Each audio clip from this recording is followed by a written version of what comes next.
Hello दोस्तों, बारसेलो education की geography classes में आगे बढ़ते हैं। शुरू करते हैं हेरोडोटस से।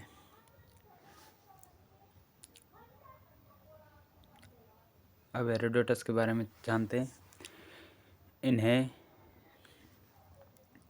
हेरोडोटस को इतिहास का जनक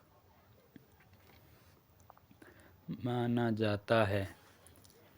इन्हें इतिहास का जनक माना जाता है।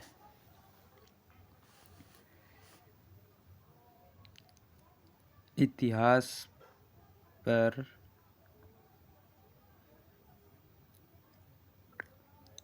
इन्होंने हिस्टोरिका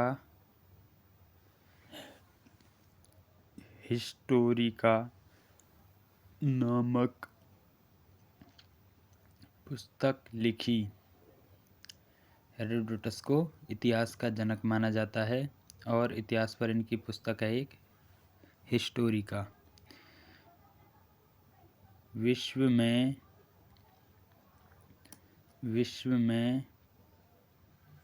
पहली बार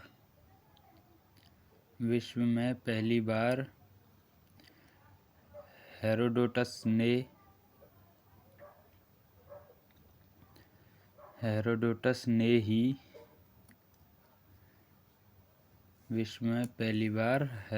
ने ही कैस्पियन सागर को आंतरिक सागर माना।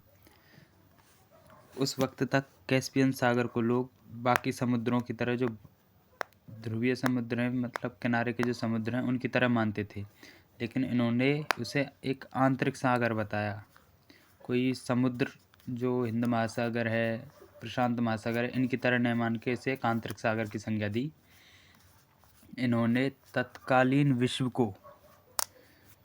हेरोडोटस ने तत्कालीन विश्व को 3 महाद्वीपों में बांटा।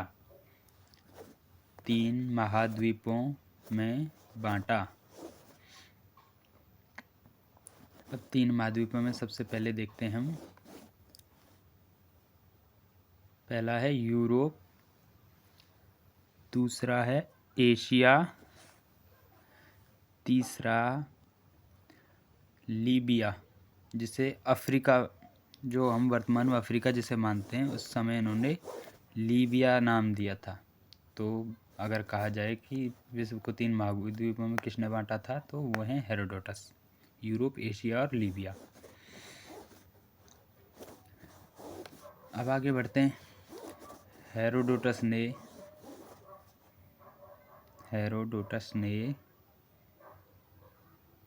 नदियों के संदर्भ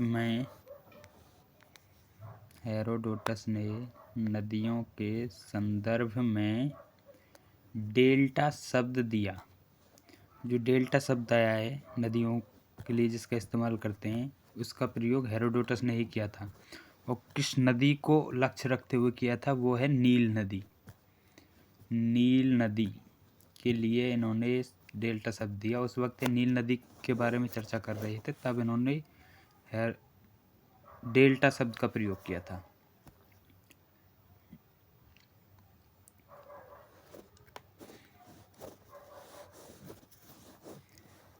इसके बाद बारी आती है, इन्होंने एक स्टेटमेंट दिया था, all history must be treated geographically and all geography must be treated historically. All history must be treated geographically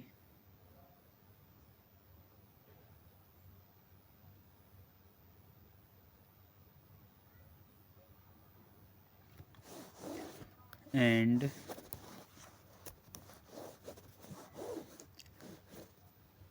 all geography must be treated historically। इसका मतलब है, जो हम ज्योग्राफी को पढ़ते हैं, वो तो ऐतिहासिक संदर्भ में पढ़नी चाहिए, और जब इतिहास को पढ़ते हैं वो भौगोलिक संदर्भ में पढ़नी चाहिए। इनका कहने का एक ही मतलब था कि इन दोनों को कोरिलेट करके पढ़ना चाहिए। आगे लिखते हैं, समस्त इतिहास का अध्ययन भौगोलिक संदर्भ में, समस्त इतिहास का अध्ययन भौगोलिक संदर्भ में, भौगोलिक परिप्रेक्ष्य में तथा समस्त भूगोल का अध्ययन ऐतिहासिक परिप्रेक्ष्य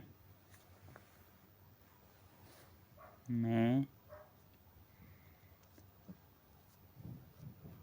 किया जाना चाहिए। इनका कहने का मतलब है, अगर हम हिस्ट्री पढ़ रहे हैं, इतिहास पढ़ रहे हैं, तो उस समय की भौगोलिक दशाओं के बारे में जानकारी रखते हुए पढ़ना चाहिए, और अगर हम भूगोल पढ़ रहे हैं तो उस भौगोलिक क्षेत्र के इतिहास की जानकारी रखते हुए हमें भूगोल पढ़नी चाहिए। आगे बढ़ते हैं, प्लेटो। आगे लिखो, प्लेटो। प्लेटो की एक पुस्तक फेमस हुई थी, द रिपब्लिक। पुस्तक है इनकी द रिपब्लिक। और इन्होंने जिस विधि का प्रयोग किया था वो थी निगमन विधि।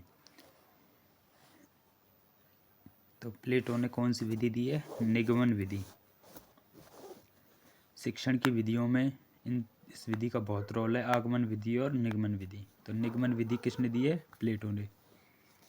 इसके बाद बात करते हैं हम, प्लेटो के शिष्य हैं अरस्तु। इनको एरिस्टोटल भी बोलते हैं, इंग्लिश में इनको एरिस्टोटल लिखते हैं। ये प्लेटो के शिष्य थे। इन्होंने आगमन पद्धति का प्रयोग किया। प्लेटो ने तो किस पद्धति का प्रयोग किया था? निगमन पद्धति का। और अरस्तु ने आगमन पद्धति का। शिक्षण विधियों में दोनों ही क्वेश्चन बार बार आते रहे हैं, आगमन पद्धति किसने दी और निगमन पद्धति किसने दी। अब बात करते हैं, अरस्तु विश्व के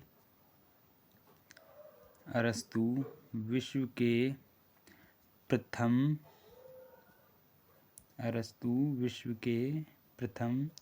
ईश्वरवादी, जो ईश्वर में विश्वास रखते हो, या दूसरा नाम आ सकता है सौदेशवादी।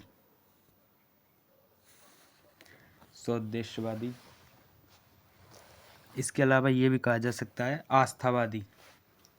इसको इंग्लिश में बोलते हैं टेलियोलॉजिस्ट।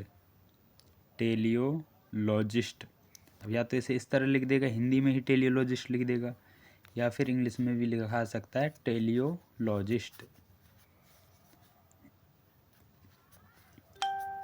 तो अरस्तु विश्व के प्रथम ईश्वरवादी या टेलियोलॉजिस्ट विचारक थे। तो विश्व का प्रथम ईश्वरवादी विचारक कौन माना जाता है? अरस्तु को माना जाता है।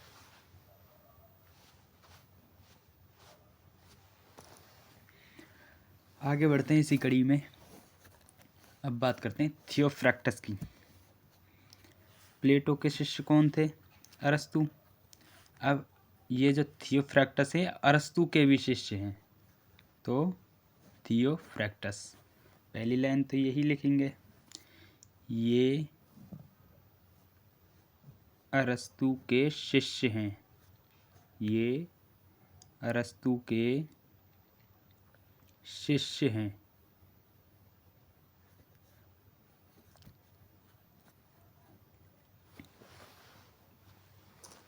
आगे बढ़ते हैं, इन्होंने भूगोल में वनस्पतियों का अध्ययन किया। तो इन्होंने भूगोल में जब अध्ययन करना शुरू किया तो भूगोल के क्षेत्र में इन्होंने वनस्पतियों, पेड़, झाड़ियाँ आदि का अध्ययन शुरू किया। तो इन्होंने भूगोल में वनस्पतियों का अध्ययन किया। वनस्पतियों का अध्ययन कर रहे हैं तो इसीलिए इन्हें वनस्पति भूगोल का जनक कहा जाता है। इसीलिए इन्हें वनस्पति भूगोल का जनक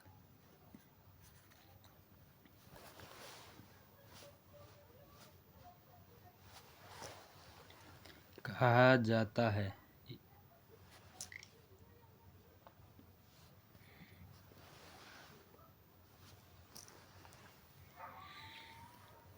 थियोफ्रैक्टस के बाद बारी आती है इरेटोस्थनीज के। सबसे ज़्यादा इम्पोर्टेंट है इरेटोस्थनीज। अभी तक पढ़े हैं जिनमें से सबसे ज़्यादा इम्पोर्टेंट है। हालांकि इम्पोर्टेंट सभी हैं, ऐसा नहीं है कि उनमें से क्वेश्चन नहीं आएगा, पर सबसे ज़्यादा जानकारियाँ इन्हीं के बारे में है। सबसे पहली जानकारी जियोग्राफी। जो जियोग्राफी शब्द है इन्होंने ही दिया है। तो जियोग्राफी शब्द किसने दिया है? इरेटोस्थनीज ने। जियोग्राफी शब्द का सर्वप्रथम प्रयोग किया। भूगोल अलग है, ये इंग्लिश वाले जियोग्राफी टर्म की बातें चल रही हैं। हम ये नहीं कह सकते कि उन्होंने भूगोल शब्द भी इन्होंने ही दिया है। जियोग्राफी शब्द का सर्वप्रथम प्रयोग किया। जियोग्राफी शब्द ग्रीक या यूनानी भाषा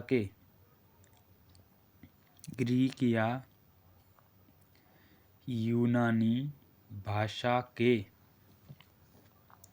दो शब्दों जियो व ग्राफोस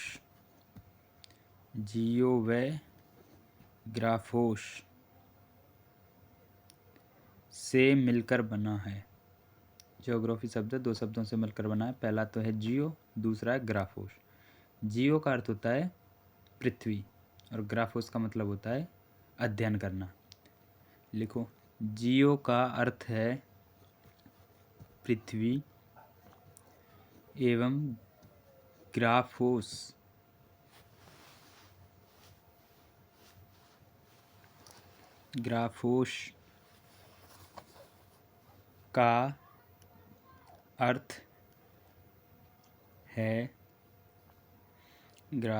का अर्थ है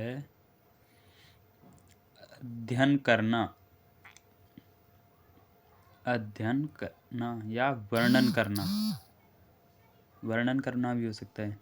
तो ग्राफोस का मतलब अध्ययन करना है, वर्णन करना। तो जियोग्राफी शब्द का मतलब क्या हो गया? तो जियोग्राफी शब्द का शाब्दिक अर्थ क्या बन जाएगा? पृथ्वी का अध्ययन करना, या फिर हम कह सकते हैं पृथ्वी का वर्णन। जियो प्लस ग्राफोस। जियो सिम कंपनी वाला नहीं है, वो JIO, ये GEO। तो जियो का अर्थ क्या होता है? पृथ्वी। ये मत कहने लग जाना अंबानी की कंपनी जियो का मतलब पृथ्वी हो गया। आगे देखते हैं। इरेटोस्थनीज ने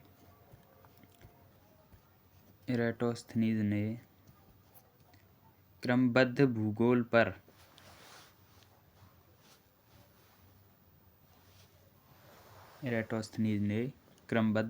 पर जियोग्राफिया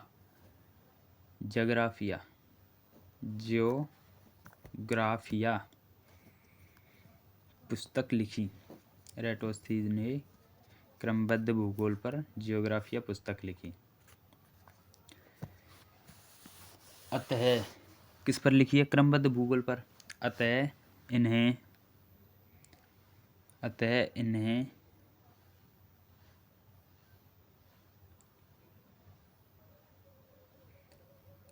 क्रमबद्ध भूगोल का जनक कहा जाता है। एक हिकेटियस की पुस्तक थी, जेस पीरियडोस। ये किसकी है? इरेटोस्थनीज की। हिकेटियस ने जो पुस्तक लिखी थी वो किस बारे में थी? प्रादेशिक भूगोल पर। ये किस बारे में है? क्रमबद्ध भूगोल पर। क्रमबद्ध भूगोल को व्यवस्थित भूगोल भी कहा जाता है, जिसे इंग्लिश में बोलते हैं सिस्टमेटिक जियोग्राफी। तो इनकी पुस्तक ज्योग्राफी किस पर आधारित है? क्रमबद्ध भूगोल पर। इसीलिए इन्हें क्या कहा जाता है? क्रमबद्ध भूगोल का जनक, father of systematic geography. Father of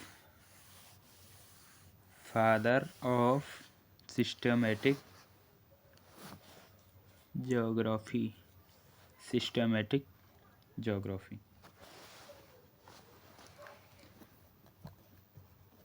प्रादेशिक भूगोल के जनक हेकेटियस हो गए, भूगोल के जनक भी हेकेटियस हो गए, क्रमबद्ध भूगोल के जनक कौन हो गए? एराटोस्थनीज। अब एक बात करते हैं आधुनिक क्रमबद्ध भूगोल की। तो आधुनिक क्रमबद्ध भूगोल के जनक हैं एराटोस्थनीज। आधुनिक क्रमबद्ध भूगोल के जनक ये माना जाता है हम्बोल्ट को, अलेक्जेंडर वॉन हम्बोल्ट। आधुनिक भूगोल के जनक कौन है? हम्बोल्ट। इनका पूरा नाम है अलेक्जेंडर वॉन हम्बोल्ट। ये आधुनिक भूगोलवेत्ताओं में है। अब आगे देखते हैं एराटोस्थनीज के बारे में। एराटोस्थनीज की जो पुस्तक है ज्योग्राफिया, ये 2 भागों में लिखी गई थी। एराटोस्थनीज की जो ज्योग्राफी पुस्तक है, इसे कितने भागों में लिखा गया था? 2 भागों में। सॉरी एराटोस्थनीज की पुस्तक जो है 2 भागों में लिखी गई थी। 1 मिनट रुको, गलती से यहाँ पर 3 लिख दिया है, हटाते हैं इसे, हटा देते हैं। 3 की जगह करना है हमको 2। कितने भागों में एराटोस्थनीज की पुस्तक? 2 भागों में। यहाँ पे 3 गलती से लिख गया है।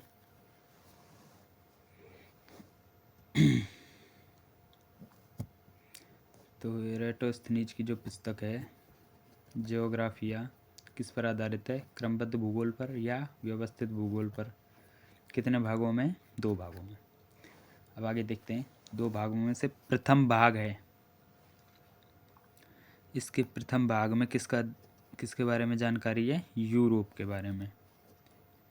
प्रथम भाग में किसकी जानकारी है? यूरोप की। तो प्रथम भाग में यूरोप का वर्णन तथा दूसरे भाग में, अब पहले भाग में यूरोप का वर्णन हो गया, टोटल भाग 2 ही हैं। तो दूसरे भाग में बाकी जो दोनों थे, एशिया और लीबिया, उनका वर्णन आ जाएगा। तो दूसरे भाग में किसका वर्णन है? एशिया और अफ्रीका। अफ्रीका वाले भाग को क्या नाम दिया था? लीबिया।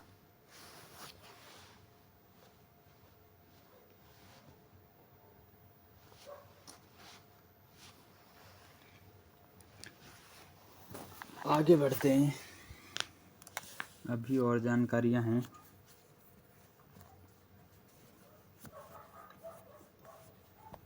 विश्व में सर्वप्रथम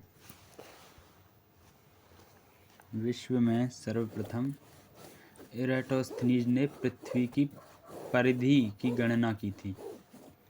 जो पृथ्वी की जो परिधि है कि इसकी परिधि कितनी है, इसके बारे में सबसे पहले किसने बताया था? एराटोस्थनीज ने। तो एराटोस्थनीज ने इसका मापन किया था। अब मापन किस आधार पर किया था? 2 स्थानों के आधार पर किया था, जो हैं सिकंदरिया और साइने। इन दोनों के बारे में गणना की, इन दोनों का आधार मान करके गणना करी, और इनकी जो गणना थी वो 86% सही थी। पूरी तरह से तो सही नहीं मानी जाती है, क्योंकि उस समय इतने ही उपकरण थे, आधुनिक उपकरणों की वजह उस समय कम थे। तो कितनी प्रतिशत गणना सही थी इनकी? 86%। जब इन्होंने पृथ्वी का मापन ही कर लिया, परिधि का मापन, सॉरी पृथ्वी का नहीं, परिधि का मापन किया, तो इसीलिए इन्हें क्या कहा गया? इसीलिए एराटोस्थनीज को भूगणित का जनक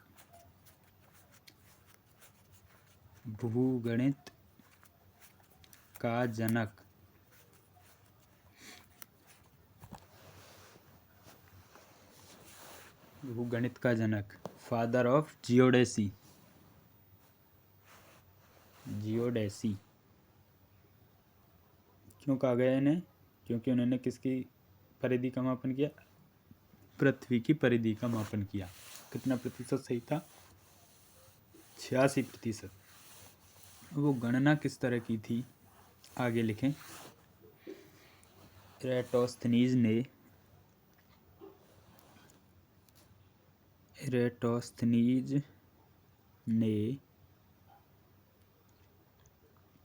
यह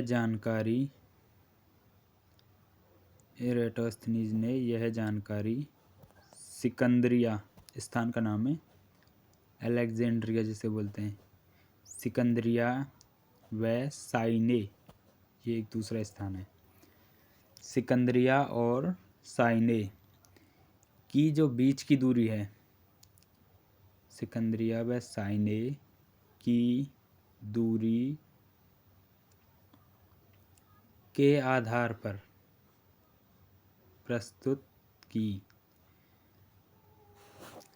अब बात करते हैं, क्वेश्चन आ जाए कि सबसे पहले पृथ्वी की परिधि का मापन किसने किया, तो वो है इरेटोस्थनीज। कितने प्रतिशत सही रही इनकी मापनी? 86%। किस आधार पर उन्होंने प्रस्तुतिकरण दिया? सिकंदरिया और साइने के आधार पर। अब वो किस तरह से था देखते हैं। ये मान लो इस पृथ्वी की परिधि है।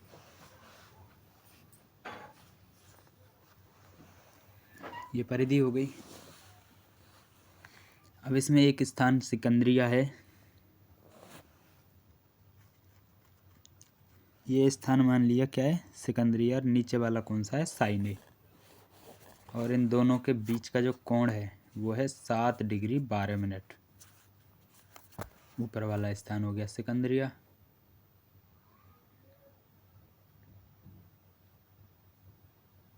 नीचे वाला हो गया साइने।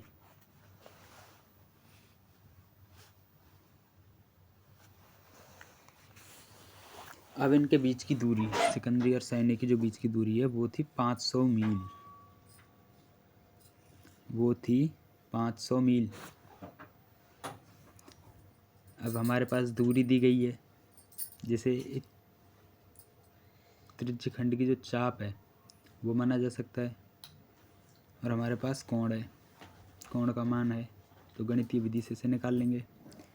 चूँकि 7 डिग्री 12 मिनट बराबर 500 मील, इसीलिए 1 डिग्री बराबर 500 मील बटे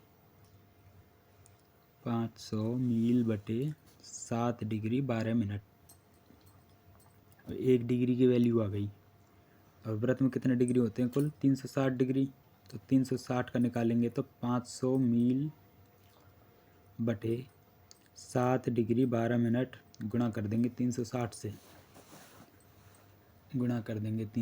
से। अब 7 डिग्री 12 मिनट का भाग देंगे 360 में, तो ये जाएगा 50 बार। 50 बार कटता है।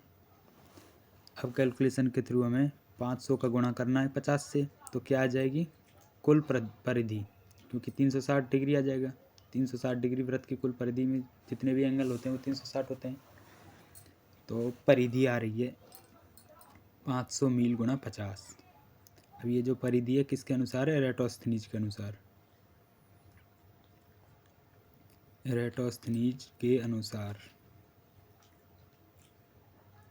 ये है 500 गुणा 50,